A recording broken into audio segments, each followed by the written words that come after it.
Hello दोस्तों। आपको स्वागत है मेरा चैनल काबिल बनो कामयाबी झक मार के पीछे दौड़ेगी। एक नया वैकेंसी आ चुका है जो आईबीपीएस क्लर्क का है। और ये अभी रजिस्ट्रेशन आपका स्टार्ट हो चुका है। 1 अगस्त से 21 अगस्त तक होगा। और इसमें वैकेंसी 10,277 प्लस है। और सैलरी आपका रहेगा 64,480। इसके लिए ग्रेजुएशन ही चाहिए। तो जो जो ग्रेजुएशन किए हैं सब रेडी हो जाइए अप्लाई करने के लिए। आज इस वीडियो में हम डिस्कस करेंगे इसका क्या क्या एलिजिबिलिटी है, एज लिमिट, एग्जाम पैटर्न कैसा है और स्टेट वाइज क्या क्या वैकेंसी है। तो चलिए शुरू करते हैं। तो सीआरपी का मतलब होता है कॉमन रिक्रूटमेंट प्रोसेस। और सीएसए का मतलब है कस्टमर सर्विस एसोसिएट। और ये एक्चुअली क्लरिकल ग्रेड का है। जो हमारा 11 पीएसयू बैंक है उसका उनका वैकेंसी आईबीपीएस के द्वारा किया जाता है। इसमें हमारा 11 बैंक का वैकेंसी है। दो दो टीयर एग्जाम होगा जो प्रीलिम और मेंस है। और 36 स्टेट और यूटी का वैकेंसी इसमें है। तो हमारा क्या क्या बैंक है: bank of Baroda, bank of India, bank of Maharashtra, Canara bank, central bank of India, Indian bank है, इंडियन ओवरसीज बैंक है, पंजाब नेशनल बैंक है, Punjab and Sindh bank, UCO bank है, यूनियन बैंक। ये 11 बैंकों का वैकेंसी इसमें निकला है। ये अच्छा मौका है जो अपने स्टेट में ही इन बैंकों में आप काम कर सकते हैं। कुछ इम्पोर्टेंट डेट आप अभी डिस्कस कर लेते हैं। तो हमारा रजिस्ट्रेशन का डेट रहेगा 1/8 से 21/8 तक। और पेमेंट का भी डेट रहेगा 1/8 से 21/8 तक। ठीक। एप्लीकेशन मॉडिफिकेशन का डेट आईबीपीएस का वेबसाइट पर बताया जाएगा ये क्लोजर डेट के बाद। तो प्री एग्जामिनेशन ट्रेनिंग कुछ लोगों के लिए होता है जो सितंबर में होगा। प्रिलिमिनरी एग्जामिनेशन अक्टूबर में होगा। जो रिजल्ट प्रिलिमिनरी आएगा हमारा नवंबर में। और दिसंबर में हमारा मेन एग्जामिनेशन होगा। और आपका अपॉइंटमेंट करीब मार्च तक, मार्च 2027 तक हो जाएगा। उसके बाद एज लिमिट क्या है? एज लिमिट 20 से 28 तक है। जो जो जो बच्चे 2/8/1998 से 1/8/2006 के बीच में उनका बर्थ है वो सब लोग अप्लाई कर सकते हैं। एज रिलैक्सेशन एसटीएससी के लिए एज यूजर 5 साल रहता है। ओबीसी नॉन क्रीमी लेयर के लिए 3 साल। जो क्रीमी लेयर में आते हैं ओबीसी उनको रिलैक्सेशन नहीं मिलेगा। सिर्फ नॉन क्रीमी लेयर ओबीसी को 3 साल का रिलैक्सेशन मिलेगा। पीडब्ल्यूबीडी के लिए 10 साल। Ex serviceman service period plus 30 साल का उनको रिलैक्सेशन मिलेगा। विडो और डिवोर्स्ड मैन के लिए अप टू 35, 38, 40। 35 है जनरल के लिए। और ये 3 साल आपका ओबीसी का रिलैक्सेशन जो 38 हो जाएगा।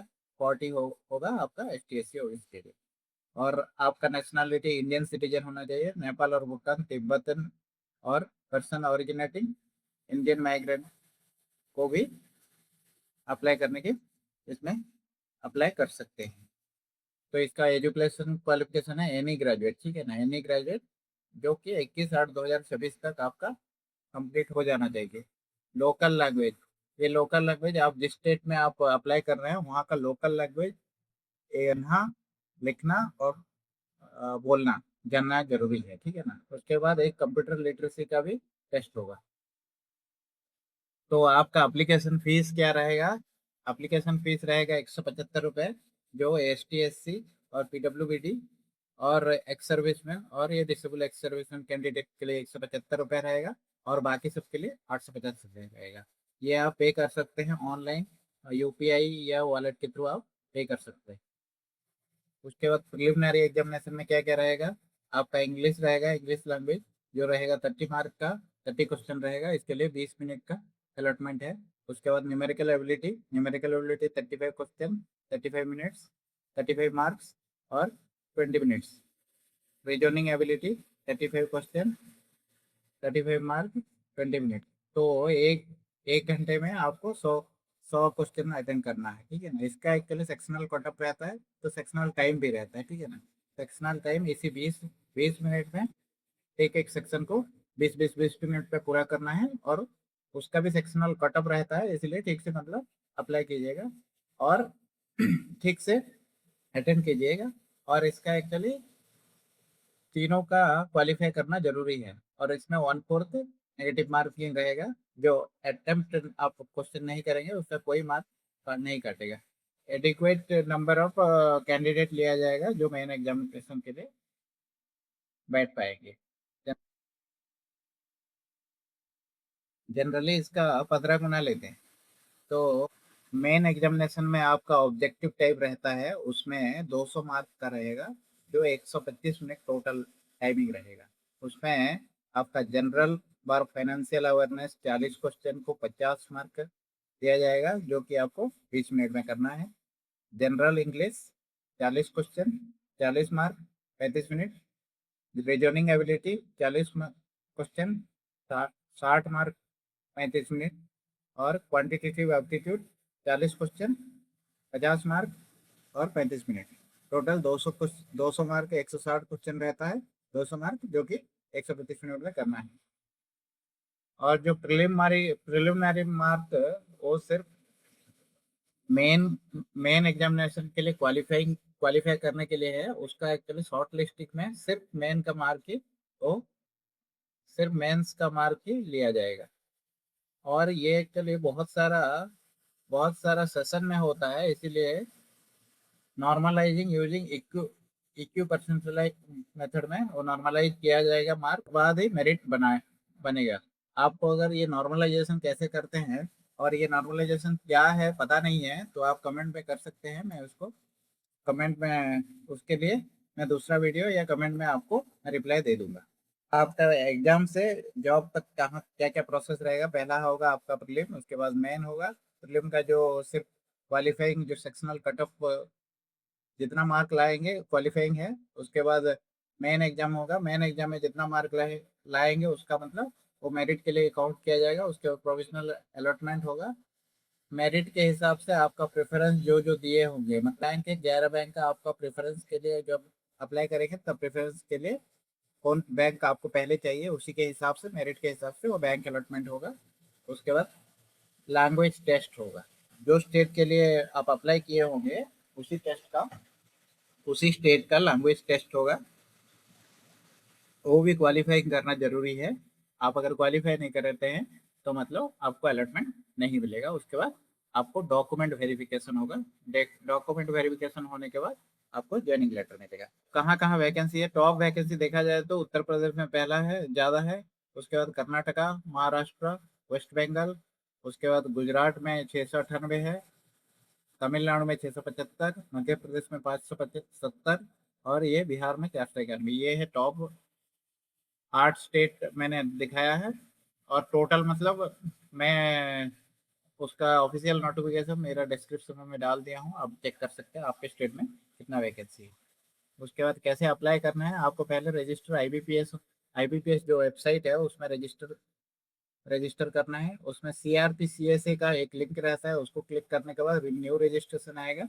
उसमें आपका रजिस्ट्रेशन और पासवर्ड डालना है। उसके बाद आपका photograph, signature, left hand thumb में थंब इम्प्रेशन और hand written declaration and tenth का सर्टिफिकेट के हिसाब से आपको ये सब डॉक्यूमेंट अपलोड करना है। उसके बाद आपको एप्लीकेशन फॉर्म फिलअप करना है, जिसमें आपका पर्सनल डाटा रहेगा, एजुकेशनल क्वालिफिकेशन रहेगा, उसके बाद आपका कैटेगरी डिटेल रहेगा।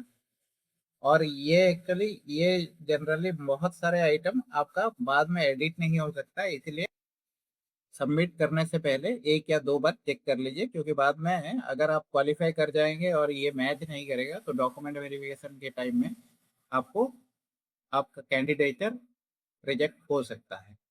उसके बाद आपका एप्लीकेशन फीस देना पड़ेगा, जो आप यूपीआई यूपीआई कर सकते हैं, नेट बैंकिंग या वॉलेट के थ्रू कर सकते हैं। देन आपको सबमिट करके जो आपका एप्लीकेशन है और जो पेमेंट रिकॉर्ड है उसको सेव करके रख लीजिएगा, जो कि बाद में आपका अपॉइंटमेंट के लिए वो काम आएगा फ्यूचर के लिए। उसके बाद क्या क्या करना है, आपका आधार को रेडी करके रखिएगा और वेरिफिकेशन। ये डबल चेक कीजिएगा, name, email, mobile and state before submitting. ये एक्चुअली आप बाद में अलॉट नहीं एडिट नहीं कर सकते। लास्ट डेट 21 तारीख है बोल के 21 तारीख तक आपको रुकना नहीं है। आप आज या कल या 2-3 दिन के अंदर ही कर दीजिए, क्योंकि बाद में वेबसाइट ठीक से काम नहीं करता है, एक साथ बहुत सारे कैंडिडेट आ जाते हैं। तो इसीलिए आप जल्दी से जल्दी अप्लाई कर लीजिएगा। जो आप फोटो अपलोड करना है उसका 8 कॉपी प्रिंट करके रखिएगा क्योंकि ये बाद में चाहिए होगा।